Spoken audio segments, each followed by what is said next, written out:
Address at the present is? 511 Lindsay Avenue in Laurel. And you were born in Laurel Springs? Yes. Could you reiterate on, you were born at home, I believe? At 619 Beach Avenue. Mm-hmm. No hospital involved, right? No, no hospital involved. March the 19th, 1926. And what were your parents' names? Harold and Evelyn Bryson. And your siblings? I have a sister named Evelyn also. And Evelyn is still living? Yes, she lives in Hobe Sound, Florida. She went down there in 1998. Hasn't been back. Oh my goodness. Complains about the cold weather at 60 and 70 degrees. So do my kids, yeah, right. And you have how many children? I have 3 children, David, Joanne, and Richard. And David lives where? David lives in Williamstown. Joanne lives in Holt Tavern, that's down in Salem County. And Richard lives in Blackwood, up on the Summerdale Road. Good, yes. And what are your earliest memories of Laurel Springs? My earliest memories that I can recall is being at my grandfather's funeral, which was held at 412 Park Avenue in Laurel Springs in 1931. Believe it or not, that's the first thing I can remember. Oh my goodness. And how old was he when he passed away? 74, 1931. Oh my goodness. And let's see, what do you remember about going to Laurel Springs School? Was it called Laurel Springs School then? Yeah, okay. Who were your neighbors? Yes. Sorry? My neighbors, this is in the 600 block of Laurel Springs, close to the house. The Vermiglis, McCrackens, Leeds, Osterlin, O'Donnell, Cook, and Price. Are any of those people still living? No, they're all gone now. They're all gone. They're all gone now. Yeah. And what are your first memories? Yeah, what did your family, okay. Who were your teachers in school? Who was in your class? Yeah. My family moved into town okay. in 1903 from South Philadelphia. 1903. And my grandfather built a house at 405 Glen Avenue where my father grew up. And when did you move to Beach from 405 Glen? After my father and mother married in 1924, they built a house on Beach Avenue, and that's where I was born. That's where they lived until my mother died. Oh my goodness. Until my father died, too.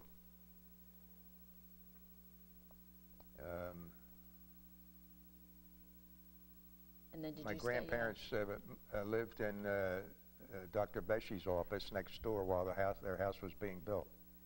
And that's where my Aunt Ruth Descamps was born.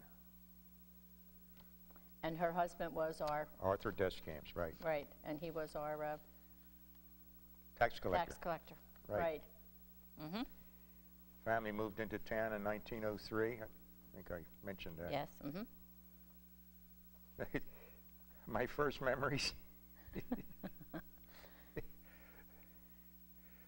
The first thing I can remember, and it was a horrible thing, it was losing my tonsils in 1931. I was 5 years old. They had to hold me down on the table while they put the anesthetic on my nose. I never forgot that. Oh my goodness, yeah.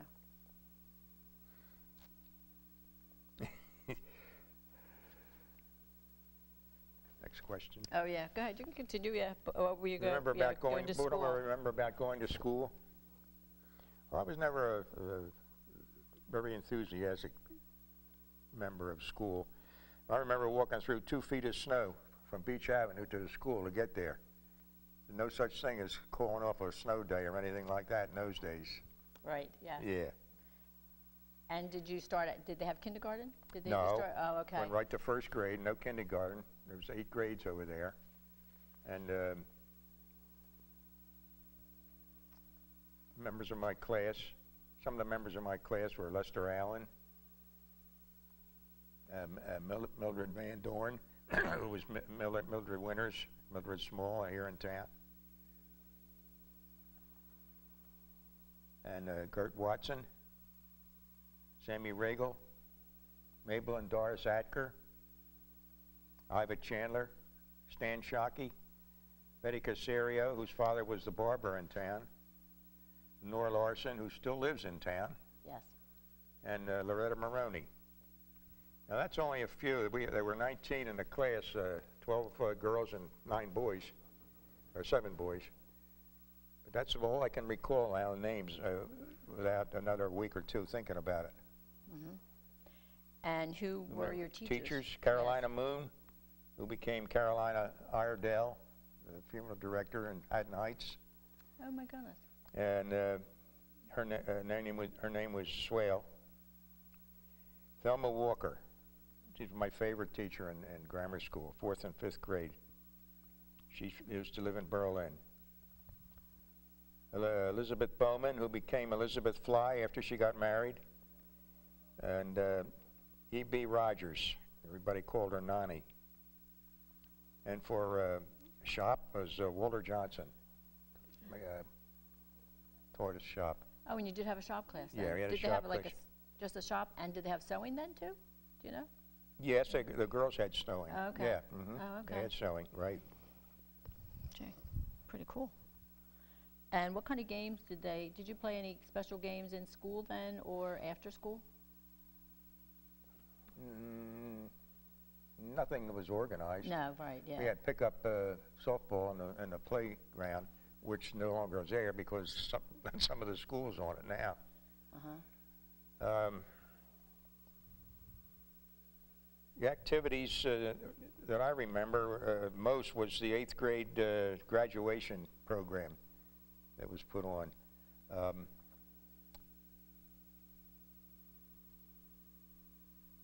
I don't remember. It was called Follow Me. Oh.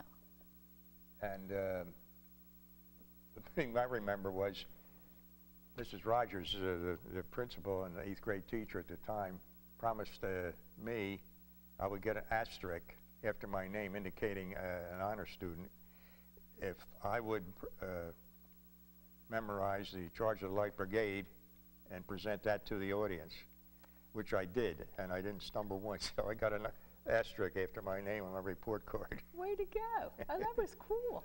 That's a nice She was thing. a bride, Yeah. that's what it was. A bride. That's what a bride. It yeah. worked. It worked, it right. Do you know who the mayor was when you were growing up? Any of the mayors? Jim Cheeseman. Oh, okay. Jim Cheeseman.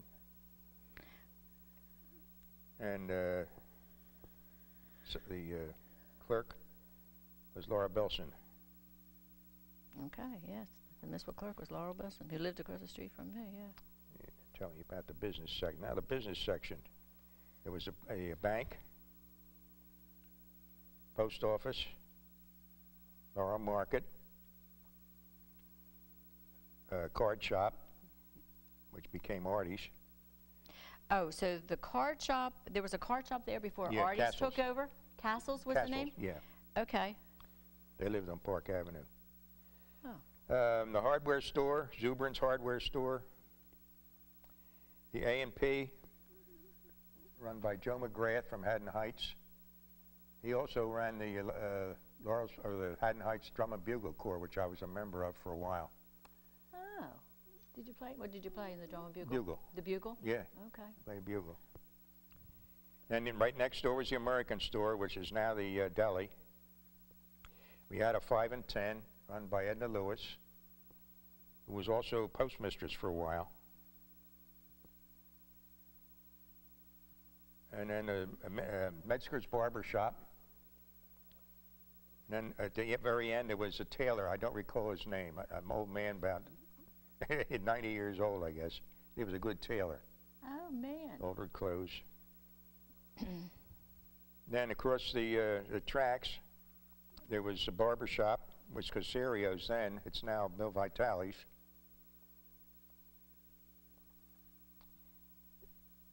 And drugstore.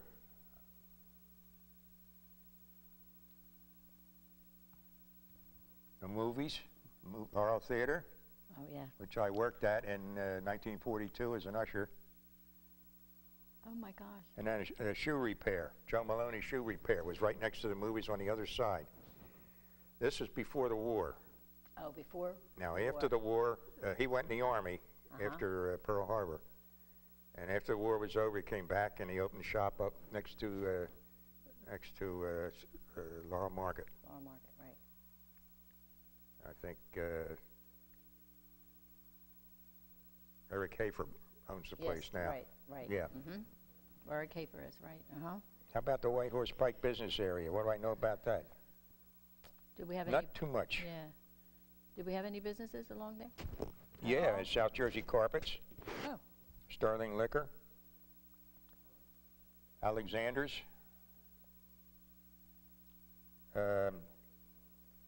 Jacoby's. B&M Motors. And Land All Big Realty. And then there's the Interborough Savings Bank down there too.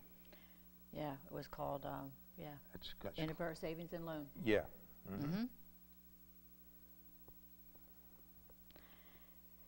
Did you go to any of the churches in Laurel Springs? Yeah, I grew up in St. Paul's Presbyterian, and all through their Sunday school. And I joined the church in April 1942. What happens when you're about 16.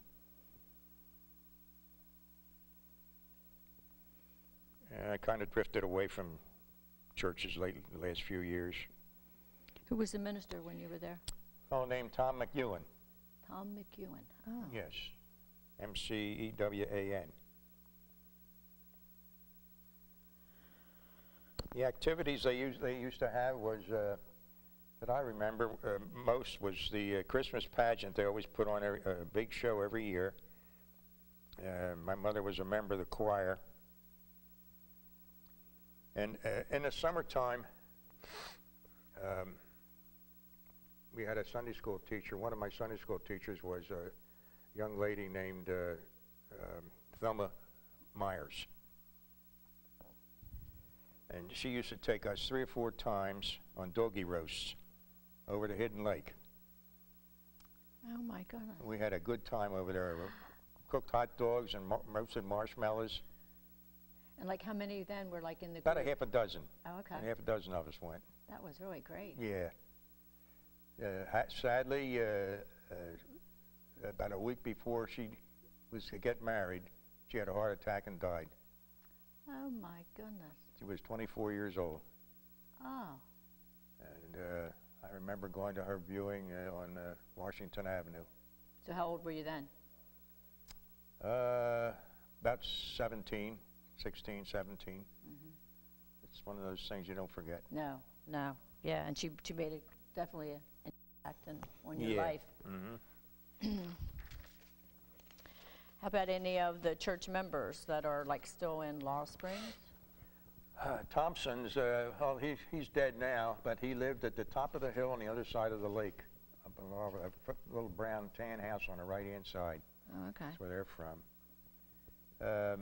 Flemings lived on Park Avenue. They're both gone now. Howers lived right across from the church. They're both gone. McCracken's lived next door to me on Beach Avenue. They're gone. And Steinigers. Gabe Steiniger, they're also gone.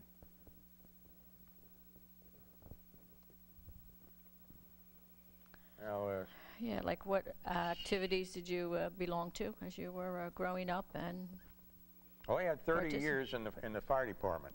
30 years? Oh. Yeah. 1943 to 46 in the juniors, because during that part of the war, there was all the men were in the service. And we 17-year-olds were the only ones around to fight fires in the town, except Russ Foreman. And he was working at RCA all the time. Oh, my goodness. And then after I got out, I went back in 1953 to 79. I retired in 79. Now, who were some of, besides Russ Foreman, that is still... let's see. That's right. Jake Mick. Oh, Jake Mick, yes. Bob Moran. Tom Schusted, Harold Rogers, Norman Mason, Ray Zivas,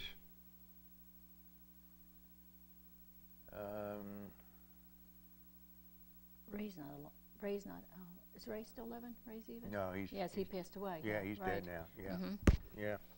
Now, Bob Moran's still around, and Yes, Jake he- Mick, I haven't... Oh, he's been dead for a long time. Yes, long time too, Yeah. right. But Bob Moran's still around, yeah, and he grew up in Laurel Springs. Yes, he did. Yes, I remember him right at the end of Broadway and Arch. yes, right. And I was on the police department for about 6 months, long enough for me to know I would never want to be a policeman. I have my own way of stopping things when they run away from me, but a lot of people don't like that. Which is good, yeah, right, Yeah. yeah. Well, you still learned. Yeah, that's right. I was on Borough Council from 64 to 66. And on the planning board from about 89 to 91.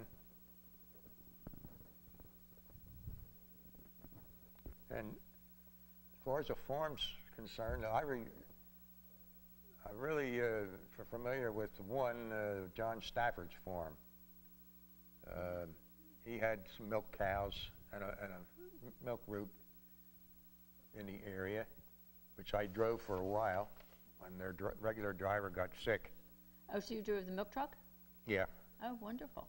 Like when was that about? 1943. 1943? I was friends with his daughter too. She was one of the gang we had over at Hidden Lake. Oh, okay. So did she attend St. Paul's too? No. Oh, okay. No, I don't know where she went. Oh, okay. No, not now. Spent an awful lot of time in the early 40s over at Hidden Lake before I went in the Navy. In the summertime, that's where I really learned to swim, and we had a good time. Spent most every afternoon over there. Rode my bike over. And when did you go into the Navy, did you say? I was sworn in January 29th, 1944. Okay. And I got discharged in July 13, 1946. Do you have any favorite memories of town? Favorite town memory? Yeah. Mischief night at Laurel Springs Bank. They're watching us. We had a lot of fun with it. Did you ever put anything on the bank? Of course. Way to go. I know one time we got Ralph Mick's coal truck and ran across the lake, and one of those houses back there had an outhouse, so we loaded that on the truck and brought it over and plopped it in front of the doors on the bank. Way to go. And then people were careless about taking their summer furniture in, you know, and we used to raise that on the flagpole down there by the school. Their furniture you put on the Yeah, flagpole? you hauled okay. up the flagpole. Oh my gosh. And what else did you do? Mischievous. On mischief night. I can't tell. The cops are liable to arrest me. I doubt it. Oh, they threw corn on the porch windows yes. and so forth, yes. stuff like that, you know, legal stuff. Yes, legal Yeah. stuff, right, yeah. Oh, that's fabulous, yeah. How about down at the lake? Down at the lakes? Oh, yeah, I spent a lot of time down there, too. I had my own rowboat. Oh, did you have your own rowboat? Yeah, I had my own rowboat down there. And I remember I had one of these little portable record players that you wind up, you know, wind-up record player. I would take that down, put it in my boat, and rowed down, park under the bridge. Okay. And played a song, you know, and it would sound like stereo because the sound was bouncing off the cement walls of the bridge. Oh my I goodness. really had a good time with that. Oh, yes. Oh my gosh. Did you have anybody in the boat with you? No, it was just me. Oh. Just me. And we went fishing down there with Willie Klump, lived down the end of Beach Avenue. He and I went fishing almost every day in the mornings. And one thing I do remember is in 1938 when we had a hurricane here, the two lakes down the line, Clementon and Pillings, they opened the floodgates because of we had a cloudburst and water coming down. They opened the floodgates of both lakes, and they never called Laurel Springs. So two lakes piled into Laurel Lake. It overflowed the dam and washed out the sides and everything. So for a couple of years, it was nothing there but a stream. So the county finally got the money to build a new bridge. And I would sit down there on a hill and watching them drive those big pilings down. They replaced the bridge and the dam at the same time. Right. I would sit there and watch them drive those pilings down with a big steam driver. I remember that real good. Oh my goodness. Now, around what year was that like? It was 1941. 41. Oh my goodness. 41, yeah. Now, was there a lot of activity on the lake when you were growing up? There was more activity when my father was younger, because they used to have a dance every Saturday night at that home at the end of Walnut Avenue. Okay. Right at the very end on the left-hand side. Mm-hmm. And it was, they stored canoes in there, and they used to go sparking, I guess, the guys and their girlfriends on the lake on Saturday nights, and they have a dance there.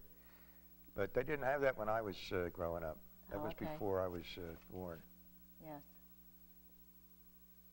That was a nice memory about Laurel Lake, yeah. How about the hotels on Lakeview?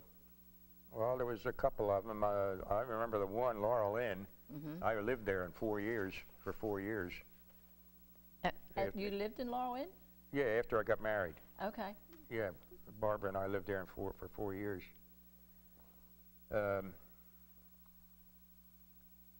And what was the inn like then? It was, it looked like it'd been there a long time when I was there. It was 3 stories. I was on the second story, and there were individual rooms, but they had interconnecting doors. And so Evelyn Wilson, the owner, made apartments of the second floor. There were 3 apartments on the second floor, and she lived on the first floor, and nobody on the third. I remember across the street in another one of the hotels, a woman named Newberry. She had about 15 dogs in the house, and we had a little ruckus one time. My son was playing outside, and she walked a couple of her dogs. She wouldn't put them on a leash, and he came after my son. And Jack Cassia had lived in the other side of her. He had problems with her too, so we took her to court, and they cut down her number to 2 dogs. Oh. She had to get rid of about 12 or 13 of them. Now, what was the name of her hotel? Did she have a name? Yeah, but I can't recall it. All right, okay. It had a name. And she was just the only proprietor? Yeah, she lived there by herself then. It wasn't a hotel anymore. Oh, okay. She needed all those rooms for her dogs. I don't know. Oh my goodness. That is pretty cool though, because I never heard about that one, yeah. Yeah, Jack Cassie and I took her to court. And where did Jack live? He lived on the other side? Lakeview. We lived on Lakeview. Okay, that's what I thought. Yeah, right next to Al. Okay. All right, cool. Now, all this other stuff here. The names of people who lived in Laurel Springs before World War II. You're asking for a lot here, lady. Well, I'm going to start here. Yeah, well, just list them. Yeah, that's fine. Cool. Starting on Laurel Road.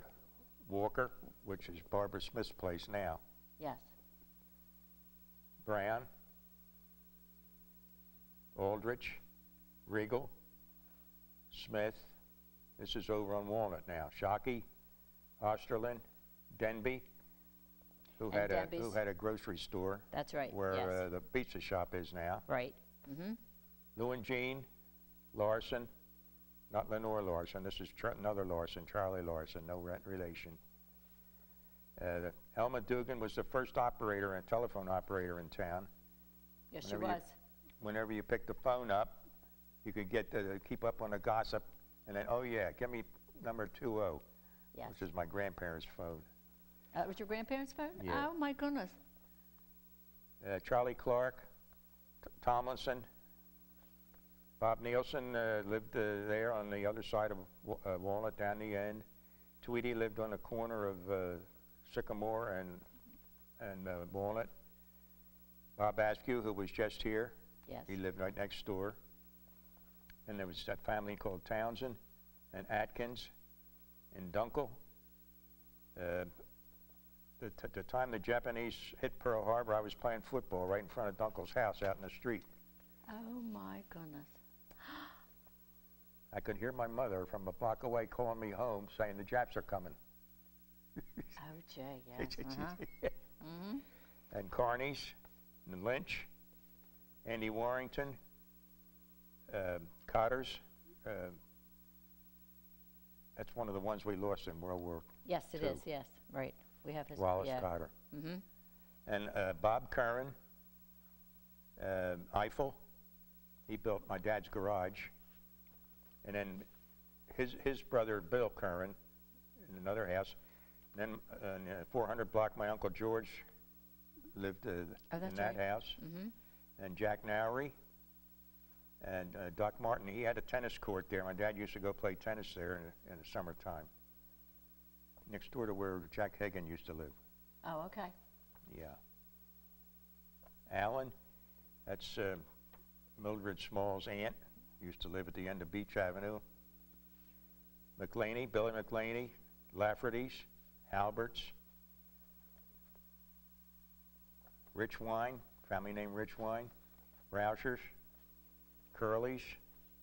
Across the street from my father was O'Donnell, Cook, and Lola Price. She was a school teacher. Yes, she was, yeah. Down at the end where Wilfred Klump lived, it was his grandmother's place, not Mrs. Snyder. And you knew the Frederick family. Yes, which is McCara. Yeah. Frederick McCara. Yeah. Right. Eleanor was, used to cut their lawn when I was young. And Cottons, Saybolds, Stevens, Mitchell's, that was D'Alessandro's place.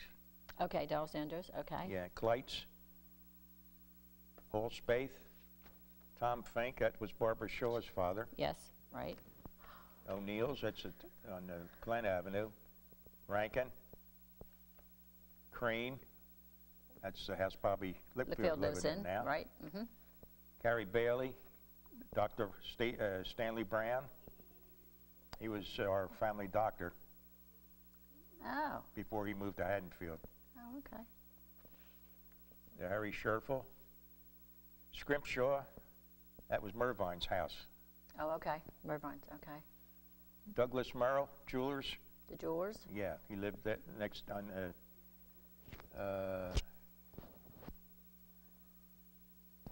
I can't pull the name down now. Mm-hmm. The house right back was burnt.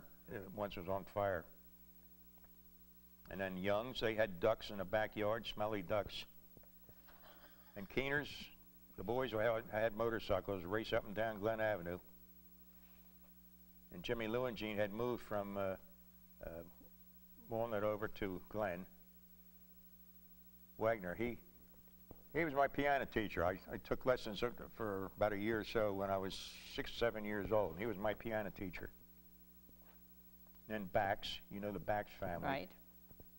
And then their other house across from him was Right. Bax too. Where Nancy Archibald. Sackleben, yeah. Where Yeah, Nancy- DiDonato's and Sacklebens, yeah. Right.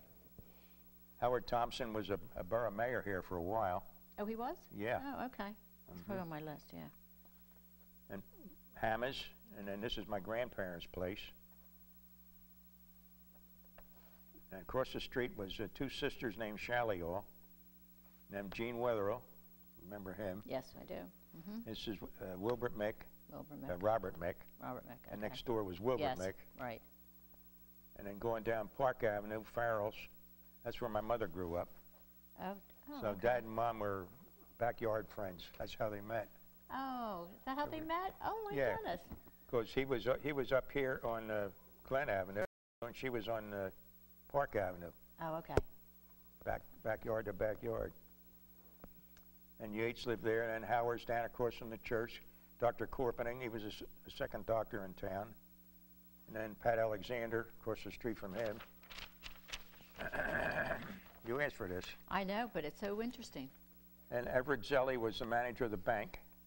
And this is Castle, had that card shop I told you about. Okay, before, Yeah, and Masons. Andrews, he lived at the corner of Sycamore and Park. He was a chemist during World War II. He worked for the government, and there's a house that sits behind him off the road, a two-story, that was his laboratory. oh my People goodness. live in it now. Bonnie Zivas lived in it for a while. Oh, did she? Oh, Yeah. okay. Ray Zivas, we used to pal around a lot. When he got his uncle and his brother were in the Army. And the Beats had cars, so Ray had the job of keeping them running, so we had a different car every night. Oh my goodness. We go out scouting around. Bill Cowan, he worked for Houchin Motors. Oh, Houchins, okay, Ellen Davidson, that was Ellen Salati. right. They're down the end. Harry and Peg Fleming, they were members of St. Paul's. Mrs. Rogers and DeMuzio's, Dunn's, Bill and Helen Walker, Lars O'Lears, Murphy's, Johnny O'Brien still lives there, Yes, he next does. to the church Right. at St. Paul's. And Beck, friend of my grandmother's, and that in the Red House, they call it the Red House, and next to the church. Oh, okay, right. Yeah. And Marshall's, Kitchens, Right. Earl and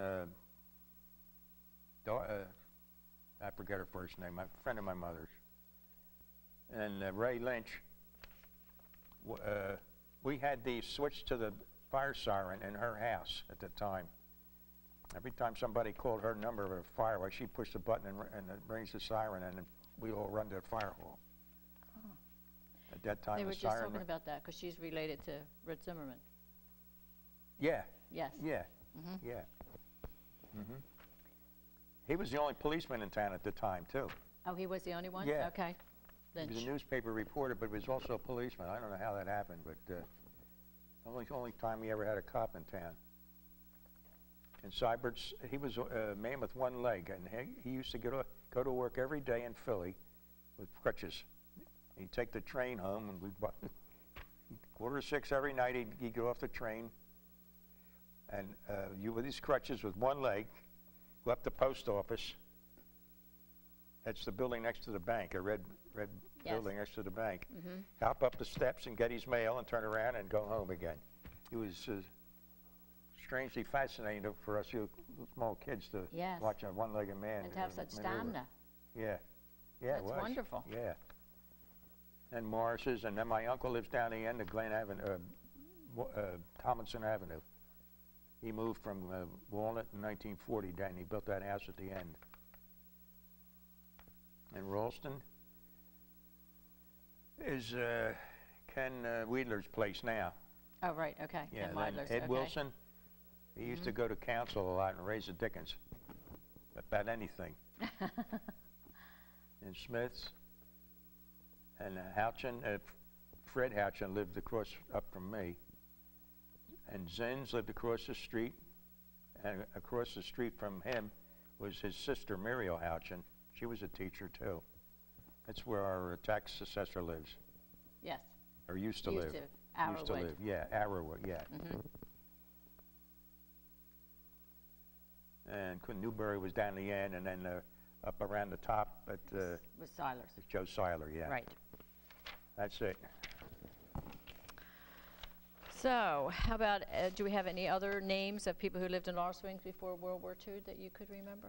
You didn't have enough? No. That's all them that lived before World War II? Yes. Oh my gosh, that is Yes. just wonderful. Here. Okay, cool. That's them. That is just fabulous. And you know a little bit about each person, which is Yeah. really great. Yeah. Because that's what makes this so good, you know. Yeah, well, little other idiosyncrasies that you remember. Yes. Well, thank you very, very much for You're coming. quite welcome. Yes. Okay, I think we're done, and we appreciate everything that you told us. Thank you. Give me a call if you need anything else. Yes, we will.